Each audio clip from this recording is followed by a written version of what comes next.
Assalamualaikum warahmatullahi wabarakatuh. Alhamdulillahirrabbilalamin. Pada kesempatan kali ini kita dapat berjumpa kembali dalam perkuliahan teori dan landasan pendidikan Pancasila dan kewarganegaraan. Hari ini kita akan melanjutkan pembahasan tentang proses pertumbuhan pendidikan kewarganegaraan. Mari kita mulai dengan membaca basmalah bersama. Bismillahirrahmanirrahim.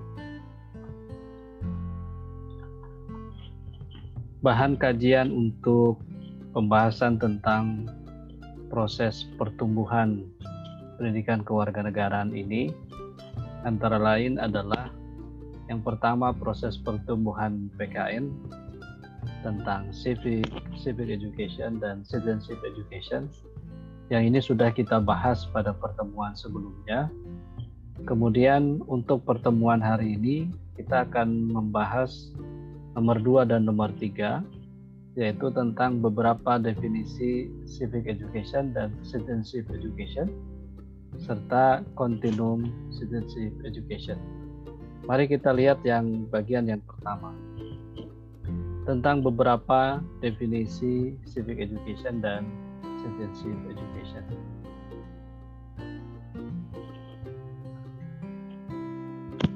Nah, teman-teman, tentang dua istilah ini biasanya kita artikan sama sebagai pendidikan kewarganegaraan, baik civic education ataupun citizenship education. Walaupun pada beberapa tempat gitu ya, pada beberapa kajian sering juga ini diartikan berbeda. Misalnya civic education diartikan sebagai pendidikan kewargaan, kemudian citizenship education diartikan sebagai pendidikan kewarganegaraan.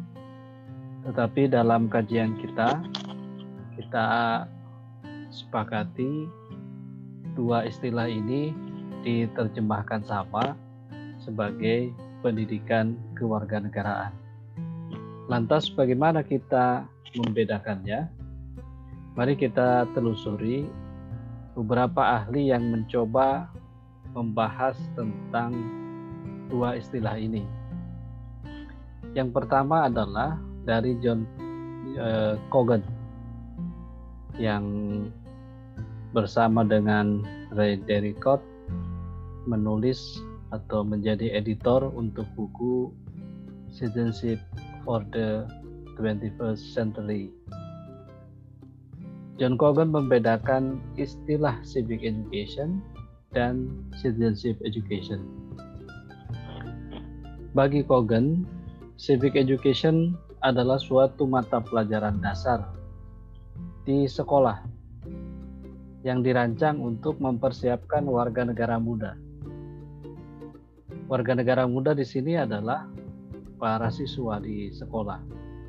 Agar kelak setelah dewasa, para siswa di sekolah itu dapat berperan aktif dalam masyarakatnya. Penekanan dari civic education di sini adalah bahwa ia adalah suatu mata pelajaran dasar di sekolah. Kemudian bagaimana dengan citizenship education?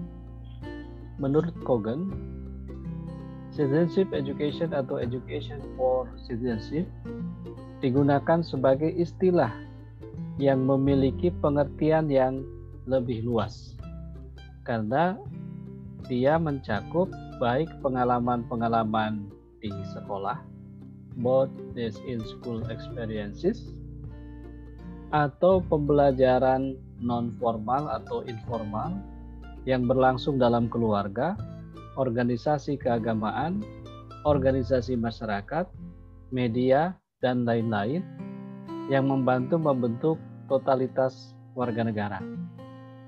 Penekanan untuk citizenship education di sini adalah bahwa dia meliputi bukan hanya sebagai mata pelajaran di sekolah yang memberikan pengalaman kepada para siswa di sekolah, tetapi juga citizenship education ini adalah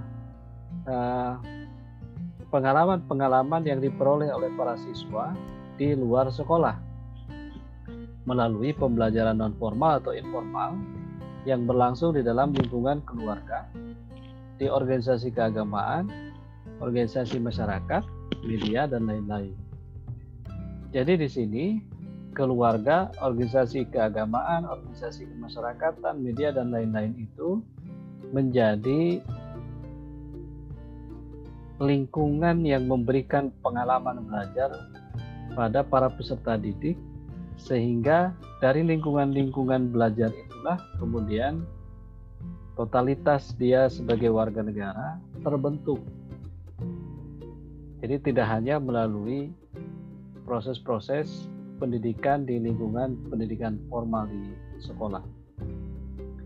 Nah, kemudian di bagian akhir Kogan menyampaikan bahwa citizenship education ini digambarkan sebagai kontribusi atau dampak pendidikan terhadap pengembangan karakteristik seorang warga negara.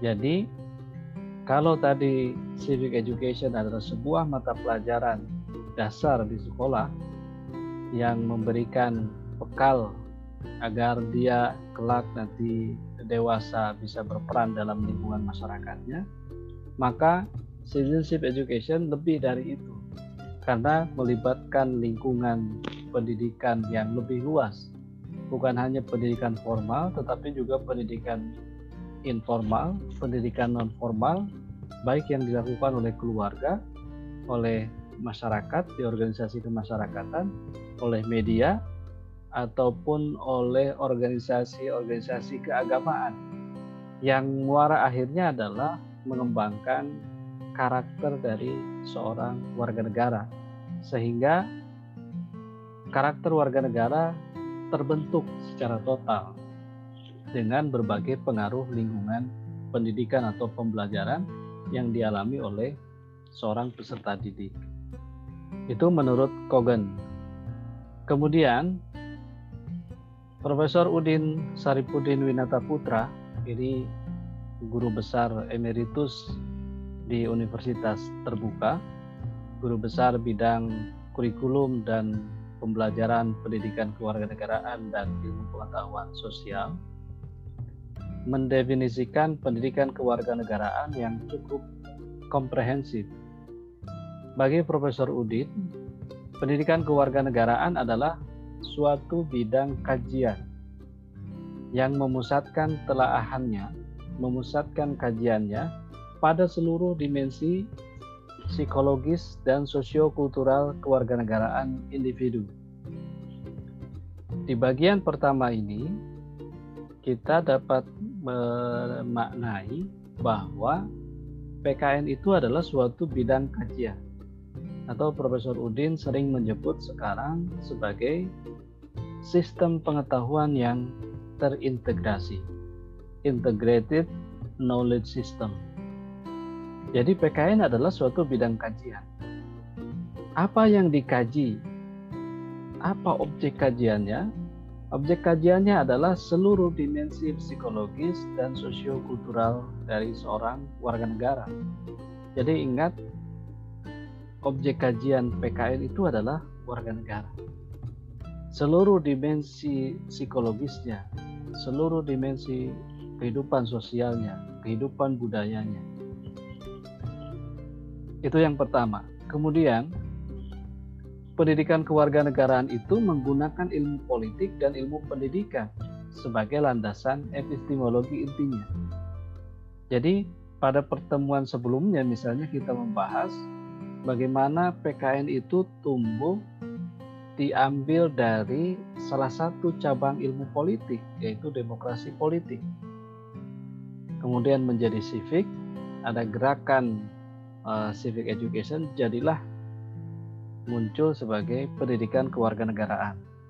Atau yang kedua, bahwa pendidikan kewarganegaraan itu adalah salah satu perkembangan dari tradisi pendidikan disiplin ilmu-ilmu sosial. Pada tradisi yang pertama, yaitu social studies as citizenship transmission. Jadi studi sosial atau pendidikan disiplin ilmu sosial itu mengajarkan tentang transmisi kewarganegaraan, penerusan pesan-pesan tentang kewarganegaraan yang sekarang berkembang menjadi pendidikan kewarganegaraan. Mengapa ada pendidikan? Karena bukan hanya disiplin ilmu-ilmu sosial saja, tetapi juga ada kontribusi dari disiplin ilmu-ilmu pendidikan.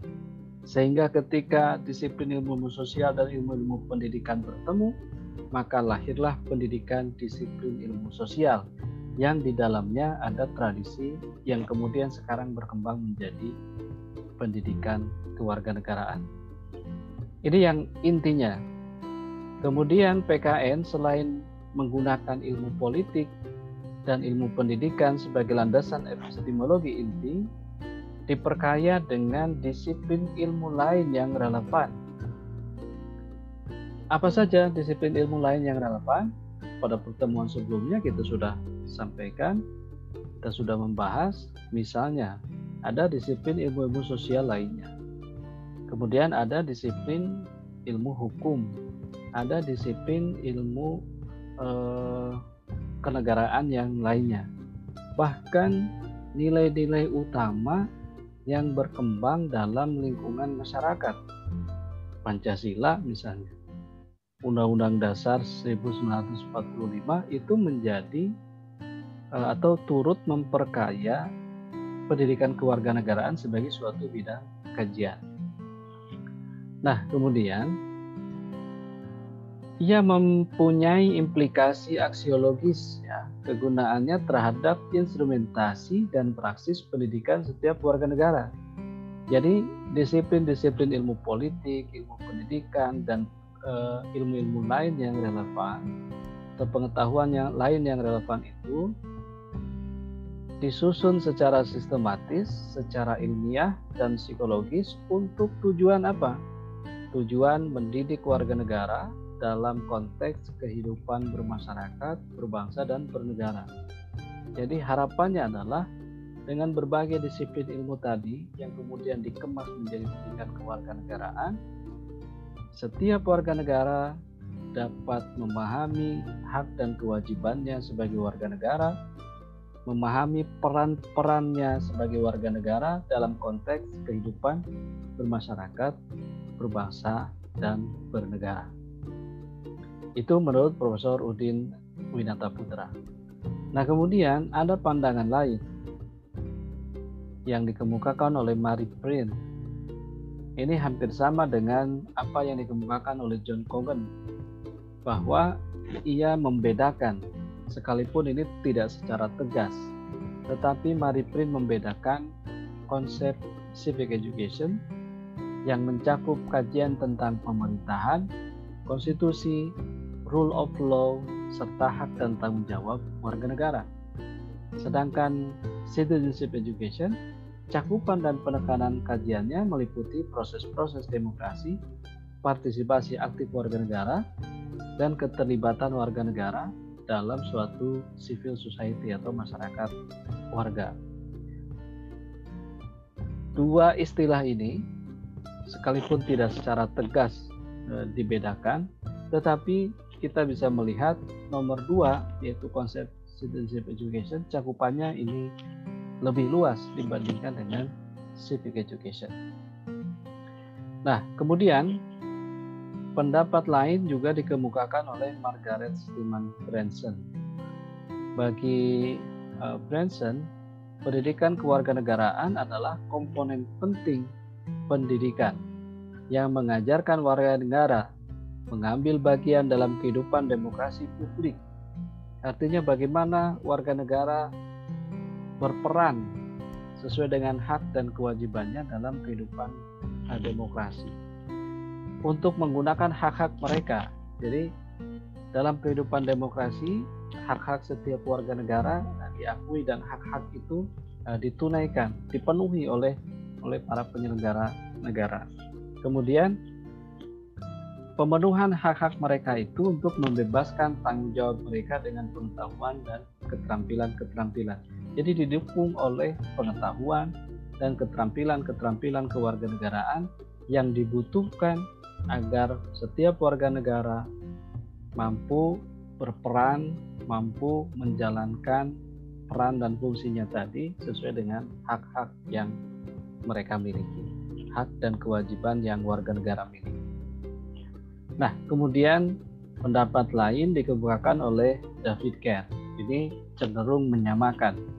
Citizenship or civic education dirumuskan secara luas mencakup proses penyiapan generasi muda untuk mengambil peran dan tanggung jawabnya sebagai warga negara. Jadi sama, muaranya adalah menyiapkan warga negara muda agar kelak dia dapat mengambil peran dan tanggung jawabnya sebagai warga negara. Dan secara khusus, peran pendidikan termasuk di dalamnya persekolahan, pengajaran, dan belajar dalam proses penyiapan warga negara tersebut. Jadi bukan hanya dilihat bagaimana proses penyiapan generasi muda untuk mengambil peran dan tanggung jawab sebagai warga negara, artinya melihat warga negaranya, tetapi David Kerr juga melihat secara khusus bagaimana peran-peran pendidikan, baik itu sekolah, proses-proses pengajaran di dalamnya, proses belajar gitu ya, dalam menyiapkan warga negara tersebut agar dia mampu mengambil peran dan tanggung jawabnya sebagai warga negara kelak setelah dewasa. Oke, itu yang bagian pertama atau bagian kedua dalam kajian pertumbuhan pendidikan kewarganegaraan. Kemudian kita lanjutkan bagian yang ketiga, yang terakhir, yaitu Citizenship Education Continuum atau kontinum pendidikan kewarganegaraan. Atau ini juga bisa kita sebut sebagai rentang profil pendidikan kewarganegaraan. Kontinum pendidikan kewarganegaraan ini dikemukakan oleh David Kerr tahun 1999. Bagi David Kerr, setelah meneliti bagaimana profil pendidikan kewarganegaraan di beberapa negara di dunia, kemudian sampai pada kesimpulan bahwa profil pendidikan kewarganegaraan itu berada pada dua kontinum, yaitu minimal dan maksimal, dengan beberapa karakteristik seperti digambarkan di sini ya. Ini karakteristik yang minimal, ada think, inclusive, elitis, civic education, formal, content lead, knowledge based, didactic transmission, easier to achieve and measure in practice. Kemudian yang kontinum maksimal ditandai oleh karakteristik yang pertama adalah think, kemudian inclusive, aktivis, citizenship education, participative, process lead, values based, interactive interpretation, more difficult to achieve and measure in practice. Mari kita lihat penjelasannya satu-satu di sini. Tentang minimal PKN, ini tadi digambarkan dengan beberapa indikator atau karakteristik. PKN atau profil pendidikan kewarganegaraan yang minimal itu biasanya didefinisikan secara sempit, hanya mewadahi aspirasi tertentu, eksklusif ini, kemudian elitis, berbentuk pengajaran kewarganegaraan, ini civic education namanya, kemudian bersifat formal, terikat oleh isi, oleh materi, oleh kurikulum, kemudian berorientasi pada pengetahuan, knowledge base gitu ya, content lead, mohon maaf. Kemudian menitik beratkan pada proses pengajaran, ya, didactic transmission, dan hasilnya mudah untuk diukur. Jadi pemerolehan hasil nilai misalkan dalam melalui kajian mengikuti pembelajaran PKN itu mudah diukur. Itu yang rentang minimal PKN. Kemudian yang rentang maksimal tadi ditandai oleh beberapa karakteristik. Secara garis besar dapat dijelaskan bahwa PKN yang maksimal itu didefinisikan secara luas, kemudian mewadahi berbagai aspirasi dan melibatkan berbagai unsur masyarakat. Dia tidak lagi eksklusif tetapi inklusif. Dia tidak elitis tetapi aktivis. Kemudian kombinasi dari pendidikan formal dan informal. Kemudian diberi label citizenship education. Jadi dia tidak hanya sebagai mata pelajaran di sekolah saja, tetapi juga mencakup bagaimana lembaga-lembaga keagamaan, media, lembaga kemasyarakatan, termasuk keluarga, mendidik warga negara agar lahir warga negara yang memiliki karakter yang utuh. Kemudian karakteristik lainnya adalah menitik beratkan pada partisipasi siswa melalui pencarian isi dan proses interaktif di dalam maupun di luar kelas.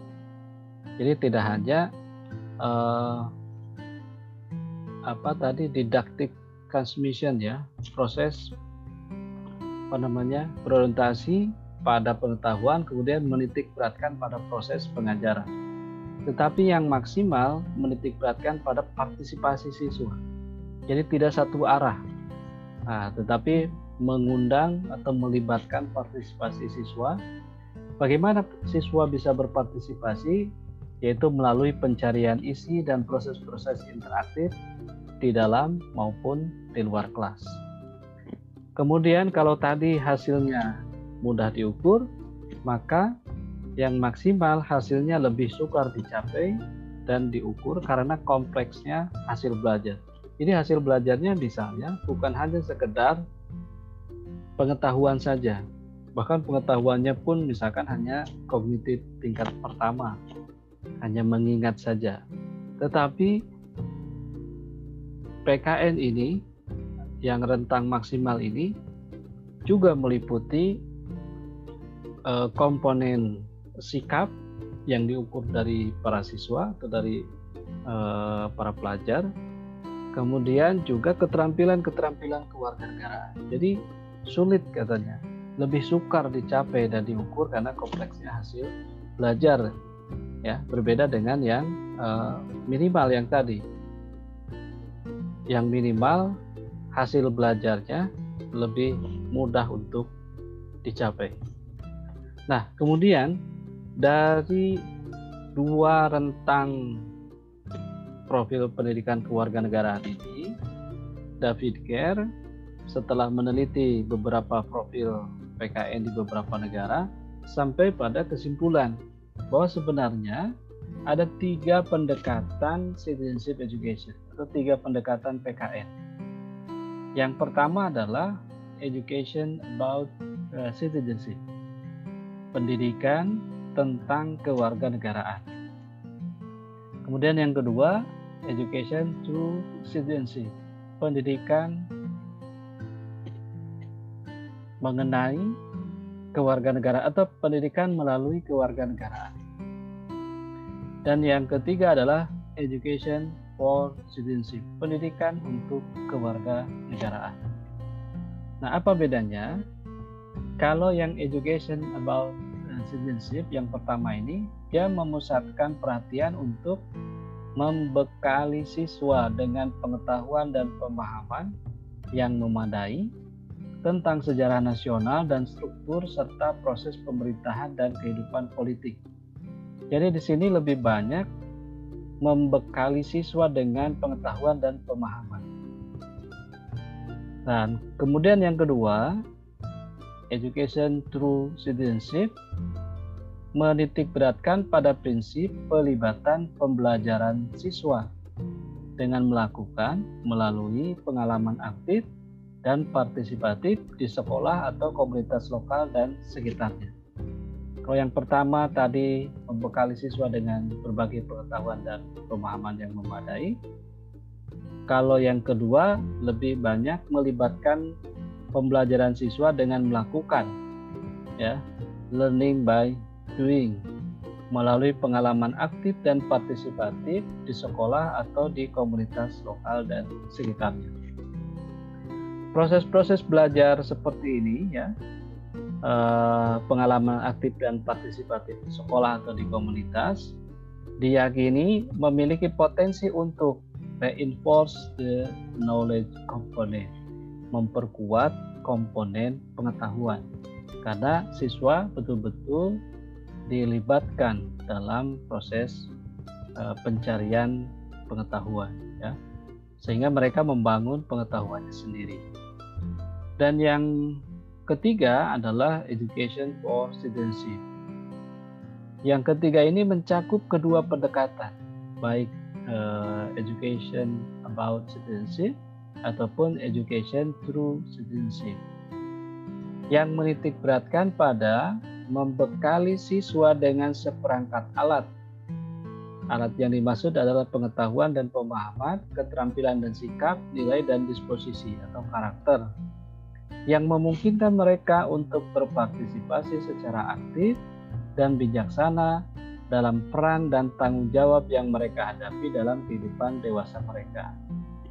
Pendekatan ini mengaitkan citizenship education dengan the whole education experience of student, seluruh pengalaman pendidikan siswa.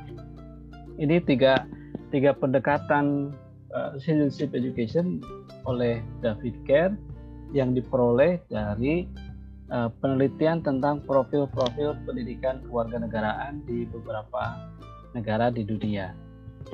Dan dari tiga pendekatan citizenship education itulah kemudian disimpulkan lagi ya, kontinum itu kalau dilihat maka negara-negara di Asia Tenggara, berarti kan termasuk Indonesia, ada pada kategori education about citizenship. Jadi kita baru di sini, baru membelajarkan tentang atau membekali siswa dengan pengetahuan dan pemahaman yang memadai tentang sejarah nasional dan struktur serta proses pemerintahan dan kehidupan politik. Jadi kita baru belajar tentang PKN. Sementara yang kedua, di negara-negara Eropa Tengah, Eropa Selatan dan Timur, serta di Australia, sudah bergerak tidak lagi minimal, tetapi sudah education through citizenship. Ini yang kelompok tengah. Nah, sedangkan yang maksimal dengan berbagai karakteristik tadi ada pada negara-negara di Eropa Utara, di USA, dan di New Zealand. Di sini sudah education for citizenship. Jadi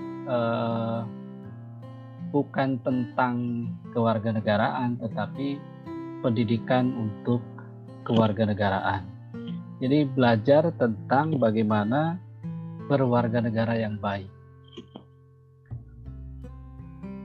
Kemudian inilah kesimpulan gitu ya, kesimpulan dari kontinum dari pendidikan kewarganegaraan yang diteliti oleh David Kerr, ya, ditulis pada tahun 1999 dengan mengkategorikan kontinum minimal, tengah, dan maksimal.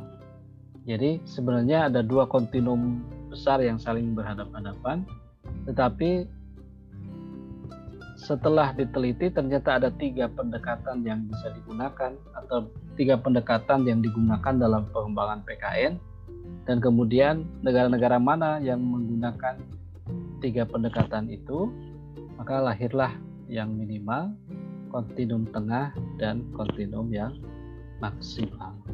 Itulah teman-teman kajian kita tentang proses pertumbuhan PKN, khususnya tentang beberapa definisi civic education dan citizenship education, dan yang terakhir adalah tentang kontinum citizenship education atau kontinum pendidikan kewarganegaraan. Kita bertemu pada kajian pertemuan selanjutnya. Kita akhiri pertemuan ini dengan membaca hamdalah.